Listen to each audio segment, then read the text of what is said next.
द्वेष रहे ना राग रहे, ना द्वेष रहे ना राग रहे, हम सबका प्यार पाले। आओ इस संसार में सम्मानित जीवन जी ले, सम्मानित जीवन जी ले। समय की पुकार है, समय की पुकार, समय की पुकार है, समय की पुकार।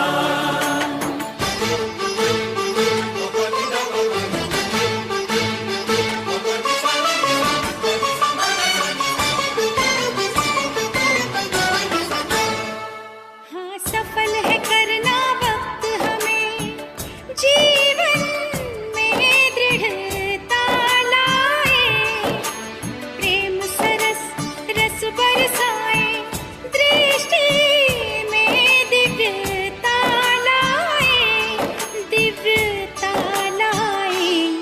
मन में रखें हम क्षमा भाव, जन जन का आदर कर ले।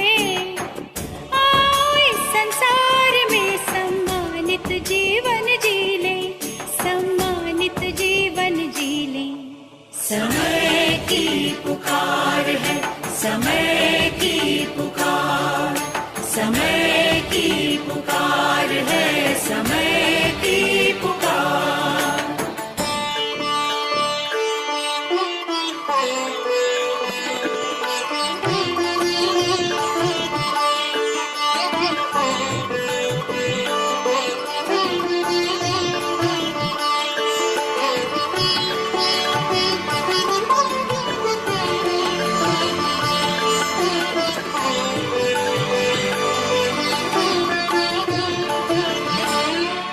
हम जागेंगे तब नई नई सी आशाएं जग जाएंगी, जीवन खुशहाल बनेगा, ये जिंदगी मुस्काएगी, मुस्काएगी। हम कर्मयोगी बन करके परिवर्तन जीवन कर ले। आओ इस संसार में सम्मानित जीवन जी ले, सम्मानित जीवन जी ले। समय की पुकार है, समय की पुकार, समय की पुकार है, समय की पुकार। ना द्वेष रहे ना राग रहे, ना द्वेष रहे ना राग रहे, हम सबका प्यार पाले। आओ इस संसार में सम्मानित जीवन जी ले, सम्मानित जीवन जी ले। समय की पुकार है, समय की पुकार, समय की पुकार है, समय की पुकार। ओम शांति।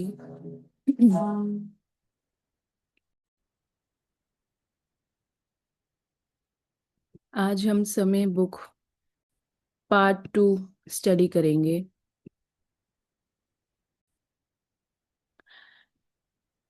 आलस्य और अलबेलापन, संजय की कलम से बीके जगदीश चंद्र हसीजा। सुस्ती क्या है? सुस्ती के बारीक स्वरूप का मालूम होना चाहिए, क्योंकि यह साधक का बहुत बड़ा दुश्मन है। जो व्यक्ति अपना कर्तव्य हानि करता, आध्यात्मिक साधना नहीं करता, वो भी कुंभकर्ण है। बस मजाक करते करते समय खराब करना, एक से दूसरे के पास बैठ गप्पे मारना, कुछ खास काम ना करना, जैसे कि उम्र ही काट रहे हैं, करना कुछ नहीं है, इसको आलस्य भी कहा जाता है। आलस्य अर्थात सुस्ती तो मीठा जहर है। चूहे के मुहाफे काट देती है कि पता ही नहीं पड़ता। सुस्ती जेब काट की तरह है, की हुई कमाई और संपत्ति को लूट लेती है। मन करता है कि बातें करें, हंसें, बहलें, जीवन इसी का नाम है। बाबा के हम बने हैं, कुछ तो मिलेगा। इसी में ही वे खुश हो जाते हैं। जैसे कंप्यूटर में वायरस घुस जाए तो उसे निकालना कितना मुश्किल होता है, ऐसे ही सुस्ती अगर एक बार मनुष्य में घुस जाए तो उसे निकालना बहुत मुश्किल होता है। यह तो जैसे कि जंग लगा पड़ा है। कहानी है ना, ऊंट वाला कहता है कि बेर मुंह में डाल दे। तीव्र पुरुषार्थ और समय का गणित। कुछ लोग कहते हैं कि हमें ईश्वरीय ज्ञान मार्ग में आए हुए बहुत थोड़े ही वर्ष हुए हैं, जबकि अन्य लोग हमारी तुलना में बहुत वर्ष पहले से ही ज्ञान और योग का पुरुषार्थ करते चले आ रहे हैं। अतः अब जब हम विश्व में परिस्थितियों को बहुत तीव्र गति से बदलता देखते हैं, ऐसा महसूस करते हैं कि अब सृष्टि के महाविनाश और सत्युग के प्रारंभ में थोड़ा ही समय रह गया है, तो हमें ऐसा महसूस होता है कि हमें पुरुषार्थ के लिए बहुत कम समय मिला है। मान लीजिए कि किसी का योग अभ्यास, दैवी गुणों की धारणा इत्यादि के लिए 50 वर्ष मिले हैं और हमें तो इस पुरुषार्थ में लगे हुए 10 वर्ष ही हुए हैं। तब हम ऐसा सोचते हैं कि हमारा जो उन योग अभ्यासियों से कोई मुकाबला ही नहीं है जिन्हें कि 50,000 वर्ष हुए हैं, 50 वर्ष हुए हैं।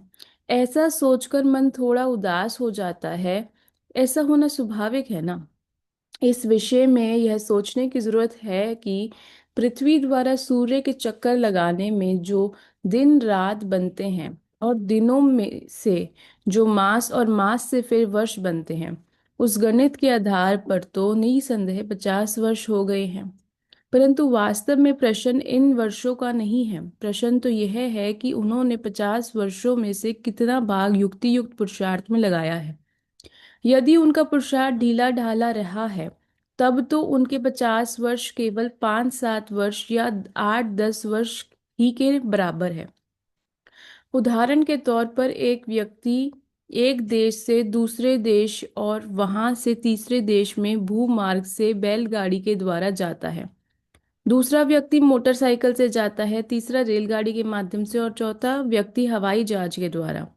स्पष्ट है कि बैलगाड़ी से सड़क पर यात्रा करने वाले को जिस मंजिल तक पहुंचने में 10 वर्ष लगेंगे, उस मंजिल पर दूसरा व्यक्ति तो यान के द्वारा शायद 5 घंटों में ही पहुंच जाएगा। अतः चीटी मार्ग से जाने में और विहंग मार्ग में जाने में कई वर्षों का अंतर पड़ जाता है। इसी प्रकार अध्यात्म में प्यादे, घुड़सवार, रथी, महारथी और अतिरथी अलग अलग गति वाले पुरुषार्थी होते हैं। जो उड़ती कला वाले होते हैं वही वास्तव में त्रिपुरुषार्थी हैं।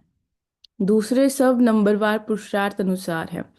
जो प्यादे हैं वह तो रास्ते में छोटा सा टीला आने पर भी रुकावट महसूस करते हैं और उनकी गति मंद हो जाती है, परंतु जो उड़ती कला वाले हैं वह तो ऊंचे ऊंचे पहाड़ों के भी ऊपर से उड़ जाते हैं। रास्ते में नदी नाले, यहाँ तक कि समुंदर भी उनके लिए रुकावट नहीं होते। ऐसे ही अध्यात्म पुरुषार्थ में उड़ती कला, चढ़ती कला या त्रिपुरुषार्थ वाले बड़ी बड़ी समस्याओं, आपदाओं और विघ्नों को भी रुकावट नहीं मानते, लेकिन ज्ञान और योग के पंख लगाकर गगनगामी हो जाते हैं। इससे उनका समय बहुत बच जाता है और उनको जो थोड़ा समय मिलता है वह भी दीर्घ काल हो जाता है। कुछ लोग ऐसे हैं जो छोटी छोटी बातों में अपना समय व्यर्थ गवाते रहते हैं, इसलिए अधिक समय में से आए हुए होने के बावजूद भी वे पीछे रह जाते हैं। उनका समय बराबर उनका समय बर्बाद हो जाता है। अतः प्रश्न उठता है कि वह कौन कौन सी मुख्य बातें हैं जिनके कारण दीर्घ समय भी पुरुषार्थ के लिए छोटा हो जाता है, अथवा वे कौन से ऐसे विघ्न हैं जिनके कारण व्यक्ति तीव्र पुरुषार्थ नहीं कर सकता और उसकी गति साधारण से भी मंद हो जाती है। यहाँ हम उनमें से कुछ एक का उल्लेख करेंगे। आलस्य। आलस्य मनुष्य का बहुत ही समय खराब करता है। कभी शारीरिक कारणों से और कभी किन्हीं मानसिक कारणों से मनुष्य यह सोचता है कि अभी मैं यह कार्य नहीं कर सकता। उसे विश्राम और निद्रा अधिक प्रिय हो जाते हैं। वह मेहनत से बचना चाहता है। उसके मन में यह सूक्ष्म भावना बनी रहती है कि कार्य ना करना पड़े तो अच्छा। आगे बढ़ने का अवसर मिलने पर वह अपनी सुस्ती की वजह से आगे नहीं बढ़ पाता। प्रातः अमृत वेले चुस्त होकर योग में नहीं बैठता, बल्कि आलस्यवश शैया पर पड़ा रहता है। सोचता है थोड़ा और सुस्ता लूं, योग अभ्यास तो बाद में भी कर सकता हूँ। शरीर द्वारा सेवा करने की बजाय वह दूसरों से सेवा लेना अधिक पसंद करता है और इस प्रकार अपने जीवन को सफल नहीं कर पाता। मान लीजिए कि किसी व्यक्ति को ज्ञान और योग में इस पुरुषार्थ रूपी मार्ग पर आए 50 वर्ष हुए हैं। यदि उनमें भी यदि उनमें से 5 वर्ष तक बार बार आलस्य के वश होने के कारण वह तीव्र पुरुषार्थ नहीं कर सकता, तब उसके तो 50 वर्ष में से बाकी 45 वर्ष ही उसे मिले। 5 वर्ष तो उसने आराम पसंदी में और समय हराम करने में लगा दिए। इस प्रकार उसमें 5 वर्ष का अनमोल समय गवा दिया। दूसरा है अलबेलापन। कुछ लोग ऐसे होते हैं जिनके स्वभाव में गंभीरता बिल्कुल नहीं होती अथवा कम होती है। वे किसी महत्वपूर्ण बात को भी ठीक तरह महत्व नहीं देते। हर बात में सोचते हैं कि क्या फर्क पड़ता है। जब उनको यह कहा जाता है कि सृष्टि का महाविनाश निकट भविष्य में होने वाला है और इसलिए योग युक्त अवस्था धारण करने के लिए मेहनत करने की आवश्यकता है, तो वे कहते हैं, अरे यार, सब कुछ हो जाएगा, तुम चिंता मत करो। सारा समय योग थोड़ी करना है। हम तो सुख पूर्वक चलेंगे, फिर तो जो कुछ होगा सब देखा जाएगा। सभी लोग सतयुग में थोड़ी जाएंगे। जो बाकी दुनिया में के साथ होगा वही हमारे साथ रहे होगा। हर वक्त योग योग की बात करना हमारे मन को अखरता है। हम तो ऐश करने वाले जीवन में हैं और हमसे ज्यादा रश्काकशी नहीं होती। इस प्रकार ऐश करने वाले जीवन इस प्रकार वाले ऐश करने वाले जीवन है और हमें हमसे ज्यादा रक्षाकशी नहीं होती। इस प्रकार अधिक समय मिलने वालों के बावजूद भी उनका काफी समय तो अलबेलापन के कारण ईश्वरीय कमाई के बिना निकल जाता है। अलबेलेपन के समय वाले व्यक्ति के यदि 50 वर्ष भी इस पुरुषार्थ के लिए मिले हो, तो उसके कम से कम 8-10 वर्ष तो यह अलबेलेपन ही खा जाता है। वह 5 वर्ष तो आलस्य में और 8 वर्ष अलबेलेपन में गवा बैठता है और इस प्रकार शेष उसके 33 वर्ष रह गए। अब सहनशीलता का अभाव क्या होता है? कुछ लोग स्वभाव में बहुत तेज होते हैं।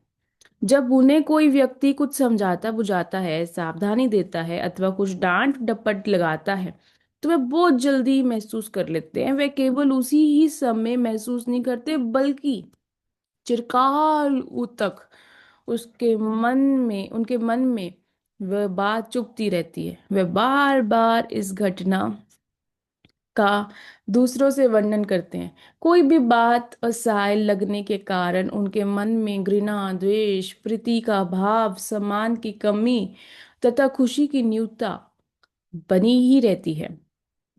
इन सब के कारण वे उन्नति को नहीं पाल प्राप्त कर पाते।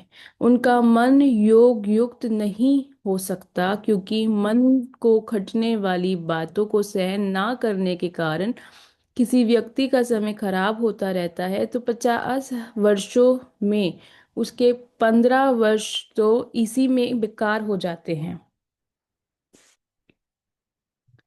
इतना समय केवल, बाबा कहते हैं, नकारात्मक स्वभाव संस्कार बन जाते हैं, बनने के कारण अधिक ही पतन की ओर चला जाता है और उसका नया कर्मों का खाता बनता रहता है।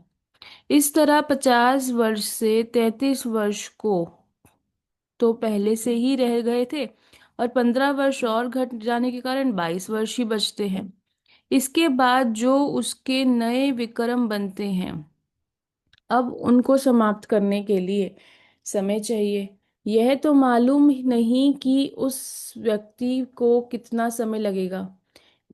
इस पर तो यह उक्ति लागू होती है कि लेने के देने पड़े। आए थे कमाई करने, वह तो थोड़ी बहुत थोड़ी ही की और नुकसान अधिक कर दिया, तो बाकी उसके क्या पल्ले पड़ा। नेक्स्ट पॉइंट है बीती बातों को याद करना। ऐसे भी व्यक्ति होते हैं जो भगवान को याद करने के बजाय बीती बातों का चिंतन करते रहते हैं। अमुक व्यक्ति ने फलाना अवसर पर फलाना बात कही थी जो कि बिल्कुल ही घटिया थी, तब उसका व्यवहार बहुत खराब था। वह इस प्रकार सोचते रहते हैं। वह इन्हीं बातों को सोचने में समय निकाल देते हैं। पास को पास करके पास पे डॉनर होने का पुरुषार्थ नहीं करते। बीती को बिसार कर वे आगे की सुधि नहीं लेते।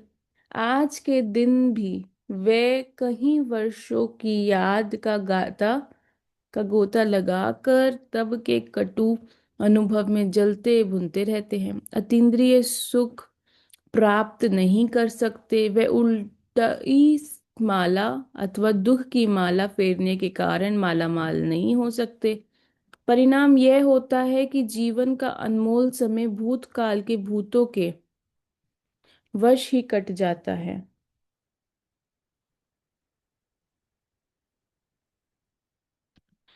इस प्रकार 50 वर्षों में से जो 22 वर्ष रहे थे, उनमें से 7-8 वर्ष तो पुरानी बातों में लग जाने से अथवा गड़े मुर्दे उड़वाते रहने से उनके और ही कम हो जाते हैं। आगे बढ़ने की बजाय वे पुरानी बातों के कब्रिस्तान खोदे गड़े रहते हैं। यदि 22 वर्षों में से 8 वर्ष इस तरह निकल जाएं, तब बाकी तो केवल 14 वर्ष ही बचते हैं। व्यर्थ बातें सुनना और करना। कुछ लोग हमें ऐसी बातें सुनाते हैं जिनसे हमारा कोई मतलब ही नहीं होता। जैसे कोई व्यक्ति व्यर्थ ही कुछ लोगों को अपनी खांसी, जुकाम, सिर दर्द, उल्टी, पैशिच इत्यादि के बारे में बहुत विस्तार पूर्वक बताते हैं, जैसे कि वे डॉक्टर हो और हम उनका इलाज करना हो। कुछ व्यक्ति दूसरों से व्यर्थ बातें सुनने का चस्का लेते हैं। जब तक वे इधर उधर का, किसी के मरने, किसी के घायल होने का, किसी के व्यापार में हानि होने, किसी की दुर्घटना होने इत्यादि का समाचार नहीं सुन लेते, उन्हें ना नाश्ता अच्छा लगता, ना खाना हजम होता। मसालेदार बातें सुनने की उनकी आदत पड़ी हुई है, वरना वे महसूस करते हैं कि जीवन में बोरियत है। ऐसे ही ईश्वरीय ज्ञान मार्ग में कई लोग खामखा दूसरों के पुरुषार्थ के उतार चढ़ाव, उनके जीवन की ऊंच नीच इत्यादि की खबर के लिए ऐसे ही तरसते रहते हैं। जैसे कहीं सांध्य समाचार, दोपहर की खबरें इत्यादि के लिए उत्सुक रहते, अथवा क्रिकेट में किसका क्या हुआ इसके लिए दफ्तर में भी रेडियो ऑन करके सुनते रहते हैं। ज्ञानी को जब समय के मूल्य का पता भी है, तब भी वह इसे इस प्रकार गवा देते हैं, तो गोया उसके त्रिपुरुषार्थ का समय ही नहीं बचता। इस प्रकार यदि 5-6 वर्ष भी उसके कम हो जाते हैं, तो 14 वर्ष से बाकी 9 वर्ष ही शेष रहते हैं। इस प्रकार कुछ और भी कारण हैं जिनसे समय की बहुत हानि होती है और दीर्घकाल समय मिलने के बावजूद भी उनका समय बहुत कम रह जाता है। अलबेलापन ना आए उसकी विधि क्या है? उसकी विधि है सदा स्वचिंतन करो, अब शुभ चिंतक बनो। स्वचिंतन की तरफ अटेंशन कम है। अमृत वेले से लेकर स्वचिंतन शुरू करो और बार बार स्वचिंतन के साथ साथ स्व की चेकिंग करो। चेकिंग नहीं करते, चिंतन नहीं करते, इसको एक दृढ़ संकल्प की रीति से एक अपने वर्ष जीवन की निजी कार्य नहीं बनाते, इसलिए अलबेलापन आता है। जैसे भोजन खाना एक निजी कार्य है ना, वह कभी भूलते हो क्या? आराम करना एक निजी कार्य है ना, अगर एक दिन भी 2-4 घंटे आराम कम करोगे तो चिंतन चलेगा कि नींद कम करी है। जैसे उसको एक इतना आवश्यक समझते हो, वैसे स्व चिंतन और स्व की चेकिंग, इसको आवश्यक कार्य ना करने के कारण अलबेलापन आता है। पहले वह आवश्यक समझते हो या नहीं? अमृत वेले रोज ये आवश्यक कार्य को रिफ्रेश करो, तभी सारा दिन उसका बल मिलेगा। अगर फिर भी अलबेलापन आता तो अपने आप को सजा दो। जो सबसे प्यारी चीज व कर्तव्य लगता है उससे अपने को किनारा कर दो। पश्चाताप करना चाहिए। अभी पश्चाताप कर लेंगे तो पीछे नहीं करना पड़ेगा। रोज अमृत वेले अपनी महिमा, बाप की महिमा, अपना कर्तव्य, बाप का कर्तव्य रिवाइज करो। एक निजी नियम बनाओ। अमृत वेला अलबेलापन तब आता है जब सिर्फ डायरेक्शन समझा जाता, नियम नहीं बनाते। जैसे दफ्तर में जाना जीवन का नियम है तो जाते हो ना, ऐसे निज निज के नियम बन दो। ऐसे निज निज को नियम दो। अमृत वेले उठकर अपने नियम को दोहराओ। मेरे जीवन की कार्य विशेषता क्या है? ब्राह्मण जीवन के क्या नियम हैं? और हर घंटे चेकिंग करो कि कहाँ तक नियमों को बनाया अपनाया है।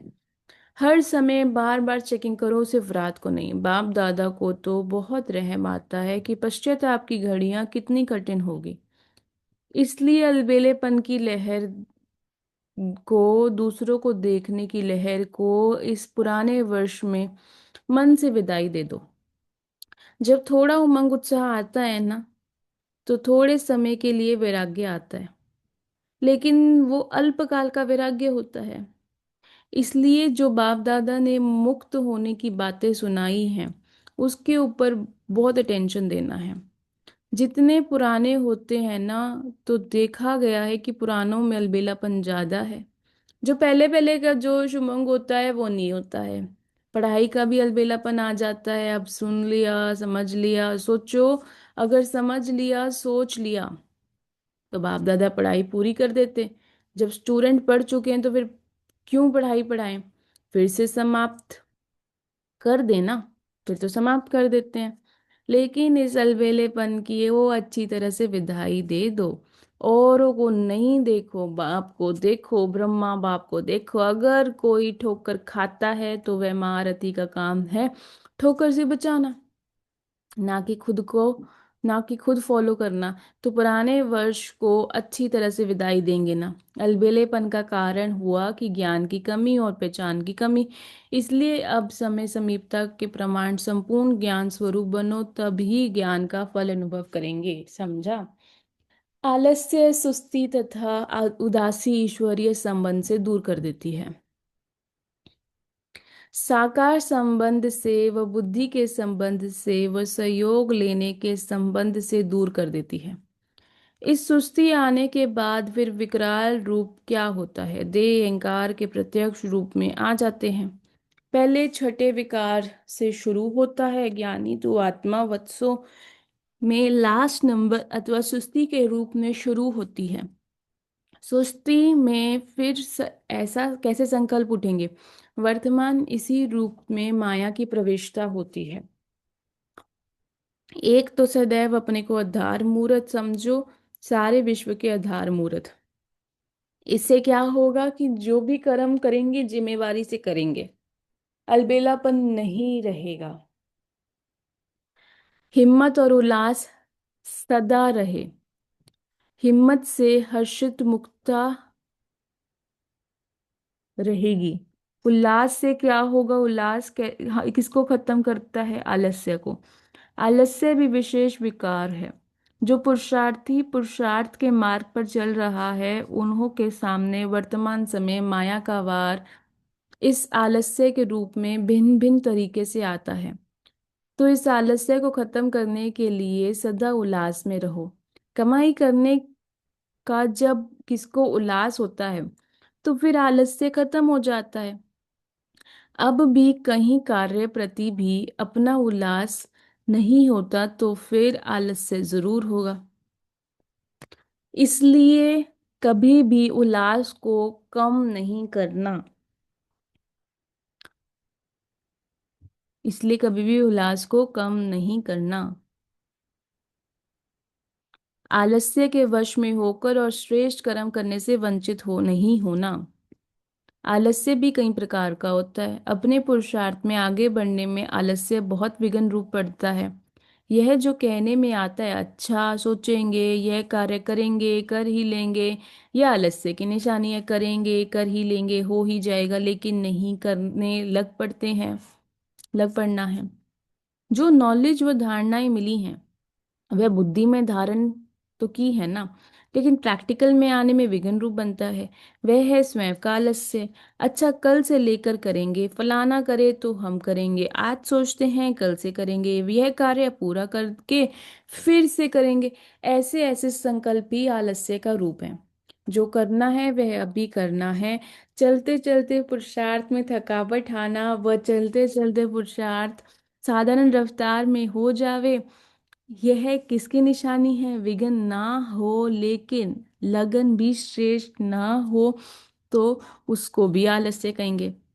आलस्य धीरे धीरे पहले साधारण पुरुषार्थी बनाएगा, वह समीपता से दूर करेगा, फिर दूर करते करते धोखा भी दे देगा, कमजोर बना देगा, निर्बल बना देगा। निर्बल व कमजोर बनने से कमियों की प्रवेशता शुरू हो जाती है। इसलिए सदैव यह चेक करना, मेरी बुद्धि की लगन बाप के कर्तव्य से थोड़ी भी दूर तो नहीं लगी है, बिल्कुल समीप व साथ साथ है। जब समय इतना नजदीक है तो संपूर्ण स्थिति भी नजदीक है। इससे भी पुरुषार्थ में बल भरेगा।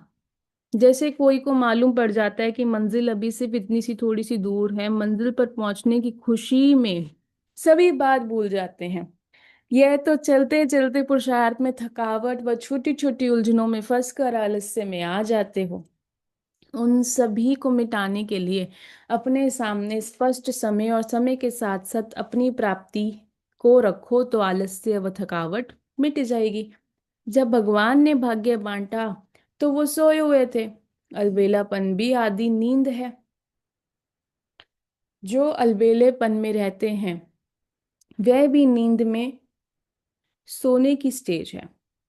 अगर अलबेले हो गए तो भी कहेंगे कि सोए हुए थे। ऐसे का टाइटल क्या होगा? ऐसे को फॉलो किया जाता है आए हुए भाग्य को ठोकर लगाने वाले। जैसे दुनियावी लोग कहते हैं कि जो होगा देखा जाएगा, ऐसे ही आप इंतजाम करने के निमित्त बनी हुई आत्माएं भी यह भी नहीं सोचती कि जो होगा सो देखा जाएगा। इसको कहा जाता, अलबेलापन कहा जाता है। वर्तमान समय पुरुषार्थियों के मन में यह संकल्प उठना कि अंत में विजयी बनेंगे व अंत में निर्विघ्न और विघ्न विनाशक बनेंगे, यह संकल्प ही रॉयल रूप का अलबेलापन है, अर्थात रॉयल माया है। यह संपूर्ण बनने में विघ्न डालता है। ओम शांति। अब हम गीत बजा देते हैं।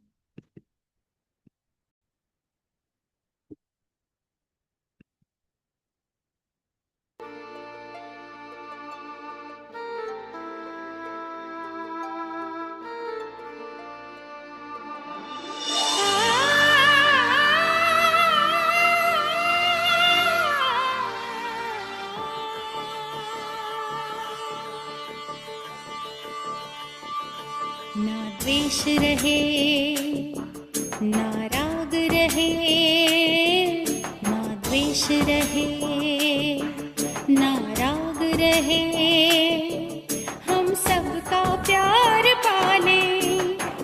आओ इस संसार में सम्मानित जीवन जी ले, सम्मानित जीवन जी ले। समय की पुकार है, समय की पुकार, समय की पुकार है, समय की पुकार।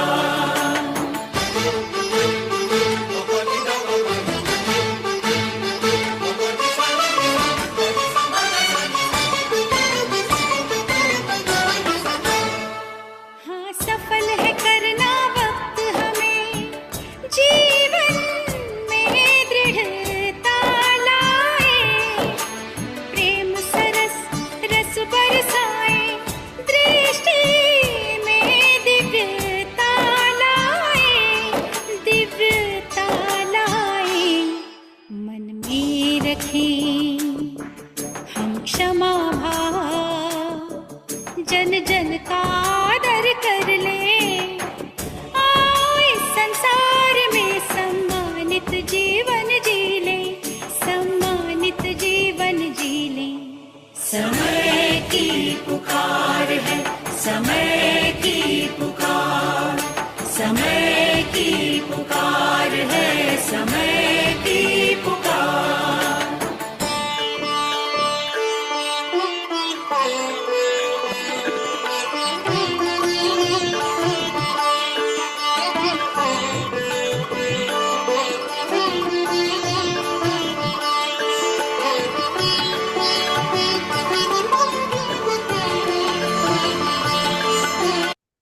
ओम शांति।